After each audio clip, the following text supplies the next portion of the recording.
여러분 안녕하세요, 액트입니다. 21번째 강의 주제는 실수입니다. 이 실수를 성공으로 만드는 3가지 방법에 대해서 이야기를 하려고 하는데요. 결론은 뻔하죠. 우리가 무엇인가를 할 때 실수는 할 수밖에 없더라. 따라서 이 실수에서 무엇인가를 배울 때 우리는 더 성장하고 성공하더라 라는 이야기를 하려고 합니다. 늘 제가 강조하는 게 있어요, 여러분. 우리가 무엇을 알고 있는가가 중요한 게 아니라 무엇을 해왔는가, 현재 무엇을 하고 있는가, 미래에 무엇을 할 것인가, 즉 실행과 실천이 굉장히 중요하더라. 따라서 이 실행과 실천의 관점에서 오늘 실수에 관한 이야기를 들어보신다면 여러분에게 굉장히 인사이트가 있을 거라는 거 제가 확신할 수 있습니다. 여러분, 전래동화, 금도끼와 은도끼 알고 계시나요? 다 알고 계실 거예요. 한 정직한 나무꾼이 산에 나무를 하러 올라갔는데 열심히 도끼질을 하다가 그만 실수로 이 도끼를 물웅덩이에 풍덩 빠뜨려요. 좌절한 나무꾼에게 산신령이 펑 하고 나타나다니 이 금도끼가 네 거니? 은도끼가 네 거니? 이 헌쇠도끼가 네 거니? 라고 물어봤는데 정직하게 헌쇠도끼가 제 겁니다 라고 이야기를 하니까 산신령이 정직하니까 너한테 금, 은, 헌쇠도끼 3개 다 줄게. 가 바로 전래동화 금도끼, 은도끼 스토리죠. 이 이야기가 주는 교훈은 결국 정직하게 살자는 거예요. 근데 저는 이런 생각이 들더라고요.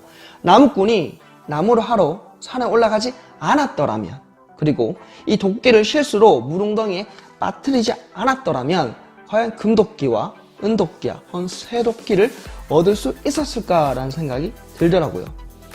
노벨 물리학상을 수상한 천재과학자죠. 아인슈타인은 이런 이야기를 했습니다. 한 번도 실수를 하지 않았던 사람은 한 번도 새로운 시도를 하지 않았던 사람이다 라고 이야기를 했고요. 그리고 파울로 코엘료, 연금술사 책의 저자로 우리에게 유명한 사람이죠. 브라질 소설가이고요. 밀리언셀러 작가인데요. 이 사람은 이렇게 이야기를 했습니다. 우리가 흔히 삶을 살다가 2가지 실수를 하는데, 실수 첫 번째는 뭐냐면 아예 시작도 하지 않는 거고, 그리고 2번째 실수는 끝까지 하지 않는 것, 이게 바로 실수다 라고 이야기를 했는데요. 이 두 유명인의 이야기를 정리하자면 이거죠. 결국 무엇인가를 할 때 우리는 실수를 할 수밖에 없더라. 그리고 무엇인가를 하지 않는 것이 우리 인생에서 가장 큰 실수다, 가장 큰 로스다 라고 이야기를 정리할 수 있겠죠. 여러분, 우리 주변의 물건들을 보게 되면 누군가가 다 기획해서 개발한 게 대부분이겠지만 정말 실수로 개발된 것들이 있어요. 뭐 여러 가지 예가 있겠지만 가장 대표적인 예가 포스트잇, 그리고 합성고무, 그리고 쫄면이거든요. 하나씩 간단하게 알아볼게요. 포스트잇입니다. 미국 3M사의 연구원 스펜서 실버라는 사람은 원래 항공 분야에 쓰일 강력한 접착제를 개발하고 연구하고 있었어요. 그러다가 실수로 굉장히 애매한 접착제를 개발합니다. 잘 붙여지기도 하는데 또 잘 떼지기도 하는 굉장히 애매한 접착제를 개발하게 돼요. 그래서 시간이 흘러서 다른 연구원이 이 접착제를 약간 책갈피로 쓰게 되거든요. 근데 굉장히 유용한 거예요. 그러다 보니까 포스트잇, 지금 보고 계시는 포스트잇이 개발되게 되었고 전 세계적으로 판매되게 되었죠. 실수로. 그리고 합성고무도 실수로 만들어졌는데 미국의 찰스 구디어라는 이제 발명가가 만든 거예요. 뭐냐면 어떻게 하면 이 사람은 우리 천연고무의 단점, 예컨대 2가지가 있는데 굉장히 냄새가 심하고 열에 약한 건데 이런 거를 이제 단점을 개선해서 우리 실생활에 많이 응용할 수 있을까를 고민했던 사람이에요. 어느 날 고무에다가 황을 섞고 이렇게 실험을 하고 있었는데 우연히 이 고무 덩어리를 난로 위에 떨어뜨린 거예요. 그런데 오 마이 갓, 이 고무 덩어리가 불에 약간 그슬릴 뿐 타지도 않고 녹지도 않는 거예요. 그래서 어떤 생각이 들었냐면 고무에다가 황을 섞게 되면 이게 이제 조금 뭐 전문적으로 말하면 고무과항법이라고 하더라고요. 고무과항법을 하게 되면 고무의 탄력과 내구력이 획기적으로 증가해서 결국 우리가 타이어나 튜브 같은데 쓸 수 있구나를 발명하게 된 거죠. 합성고무도 역시나 실수로 만들어졌다는 것. 그리고 쫄면, 우리가 분식집에서 자주 먹고 있는 이 쫄면은 인천에 광신제면소에 있는 직원이 실수로 만들어졌다고 하는데 냉면을 뽑아야 되는데 모르고 이제 우동을 뽑는 이 기기를 넣었대요. 그러다가 만들어진 게 이제 쫄면인데 실수로 2가지 썰이 있습니다. 실수로 만들어졌다, 또는 처음부터 쫄깃한 면을 만들기 위해서 각고의 노력을 해왔다가 만들어진 게 쫄면이다 라는 이야기가 있는데, 결국 중요한 것은 쫄면이든 포스트잇이든 합성고무든 간에 결국 누군가가 무엇인가를 열심히 할 때, 행동하고 실천할 때 이것이 만들어졌다라는 겁니다.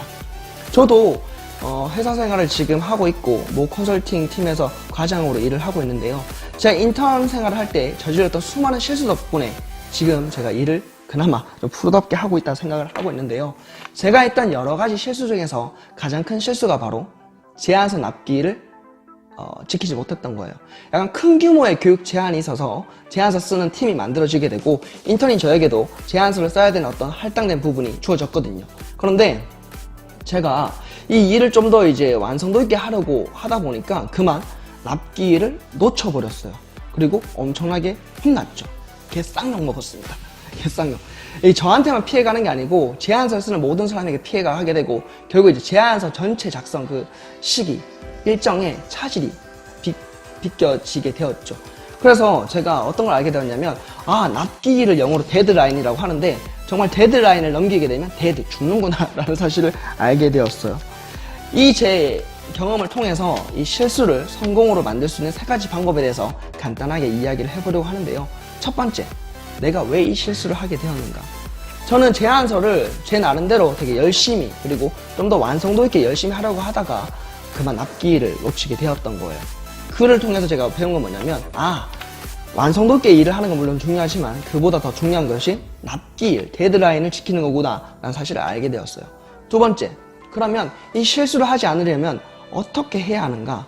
제가 무엇인가 일을 하고 있을 때 가장 중요하게 알아야 될 것은 이 일을 언제까지 해야 되는지 납기를 파악하는 것이 가장 중요하다는 거.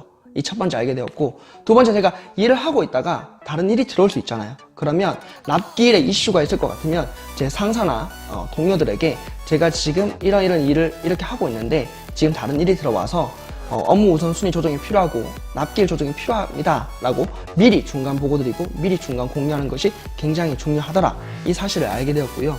세 번째, 주의 그리고 열린 마음. 뭐냐면 한 번 했던 실수를 하지 않기 위해서 굉장히 노력해야 된다. 하지만 우리가 무엇인가를 할 때 실수를 할 수밖에 없으니 또 실수를 하게 되면 열린 마음으로 이 실수를 인정하고 배워야 된다라는 것을 알게 되었습니다. 이 3가지 방법을 이용하게 되면 결국 우리가 실수를 성공으로 만들 수 있겠다라는 생각이 들었어요. 여러분, 실수하는 게 두려워서 무엇인가를 하지 않는 그런 방구석에 있는 몽상가가 되지 맙시다. 그리고 많이 실수해서 실수를 통해서 더 단단해지고 더 큰 멋진 사람이 되었으면 좋겠습니다. 우리 모두 많이 실수합시다. 여러분 실수하시고요. 저도 실수할게요. 그래서 우리 성장하고 성공합시다. 지금까지 액트였습니다. 여러분 고맙습니다.